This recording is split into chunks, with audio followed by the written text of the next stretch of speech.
Jet विमान मार गिराए हैं। ब्लूमबर्ग टीवी के सामने भारत के chief of defence staff general Anil Chauhan ने स्वीकार कर लिया है।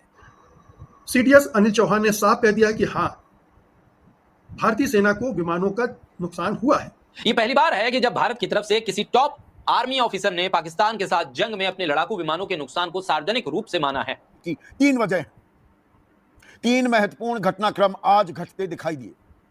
देश के chief of defence staff Anil Chauhan of defence staff ने अब खुलकर बता दिया। कांग्रेस पार्टी इतने दिनों से पूछ रही थी, आप भी सवाल पूछ रहे थे, क्या सारे जवाब मिल गए संजय जी? पहली बार सीडीएस अनिल चौहान ने शंग्रीला डायलॉग सिंगापुर में सभी मुद्दों पर खुलकर बात की। जो है वो कई ऐसी चीजें आ रही हैं सामने जो चौंकाने वाली हैं।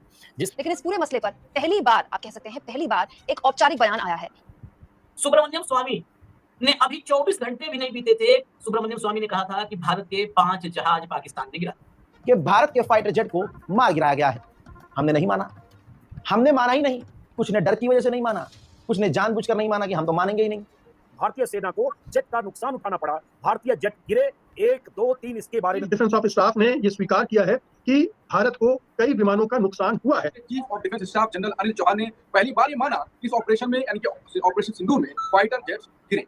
इस जवाब से साफ जाहिर हो रहा है दोस्तों कि ये माना गया है कि हमें फाइटर जेट का नुकसान हुआ है। सीडीएस अनिल चौहान के एक इंटरव्यू ने तूफान खड़ा कर दिया है, तथ्य सामने रख दिया है, जिससे मोदी सरकार हिल गई होगी। पाकिस्तान में जश्न का माहौल बन गया, क्योंकि पाकिस्तान बार बार ये कह रहा था कि हमने भारत के विमान गिरा दिए हैं, कि तस्दीक भारत के सेना प्रमुख अनिल चौहान ने कर दी है। और ये उनकी सरकार के लिए, वहाँ की आर्मी के लिए, फौज के लिए, और साथ ही वहाँ की आम जनता के लिए भी एक मोराल बूस्टर की तरह होगा, क्योंकि भारत के विमानों को गिराने की खुशी उन्हें मिल रही है। हार हुई है दुनिया भर में, ध्वस्त हो गई कूटनीति। और विदेशी एजेंसियों को यह इंटरव्यू क्यों दिया जा रहा है? देश जनरल अनिल चौहान ने स्वीकार कर लिया है कि जेट विमान गिराए गए। संख्या नहीं बताई उन्होंने, कितने विमान गिराए गए इस सवाल को महत्वपूर्ण नहीं माना।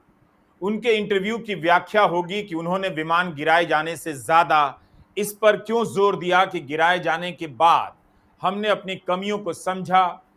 तो उन 2 दिनों में क्या हुआ? जब गलतियों को समझा जा रहा था, ठीक किया जा रहा था, तब उन 2 दिनों में क्या क्या हो रहा था? हमारी वायुसेना क्या कर रही थी? इसका जवाब वायुसेना को कवर करने वाले दक्ष पत्रकार ही दे सकते हैं। कोई भी इस इंटरव्यू को ध्यान से सुन रहा होगा तो पूछना चाहेगा। लिंदा अमीन है। अमीन पूछती हैं कि जनरल, एक सवाल का अभी भी जवाब नहीं आया है कि पाकिस्तान ने भारत का कोई जेट गिराया है या नहीं। क्या आप कंफर्म करेंगे? सीडीएस जनरल चौहान कहते हैं, मुझे लगता है महत्वपूर्ण बात यह नहीं कि जेट गिरा दिया गया, बल्कि यह है कि क्यों गिरा दिया गया। अमीन पूछती हैं कि पर क्या कोई जेट, कम से कम एक जेट गिराया गया था? सीडीएस जनरल चौहान कहते हैं हाँ वो गिरे थे। अच्छी बात है कि हम यह समझ सके कि क्या टेक्निकल गलती हुई, भारत का जेट विमान गिराया गया। इसकी जानकारी विदेश की धरती से आ रही है, सिंगापुर से आ रही है। इसे लेकर तृणमूल कांग्रेस की सांसद और पूर्व पत्रकार सागरिका चाहिए, लेकिन भारत के गोदी मीडिया ने तो इस सवाल पर चुप्पी ही साध ली, कभी पूछने की हिम्मत तक नहीं दिखाई। इस सवाल को लेकर रिपोर्टिंग विदेशी मीडिया में ही हो रही थी, तो उन्हें सवाल का जवाब मिल गया, भले पूरा ना मिला हो, लेकिन इस पर चुप्पी तो उन्हीं के कारण टूटी है। ब्लूमबर्ग के अलावा रक्षा प्रमुख जनरल अनिल चौहान ने रॉयटर्स को भी इंटरव्यू दिया है।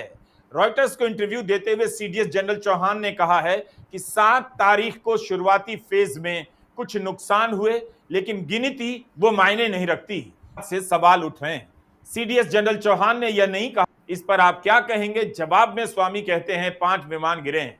चीन के विमान के इस्तेमाल से पाकिस्तान ने भारत के विमान गिराए हैं। वे चीन के विमान की तारीफ करते हैं। रफाल को लेकर भी स्वामी कहते हैं हमारे देश के लिए पर्याप्त नहीं, उसमें भ्रष्टाचार हुआ, अलग बात है, प्रधानमंत्री मोदी के रहते उस पर जांच नहीं हो सकती।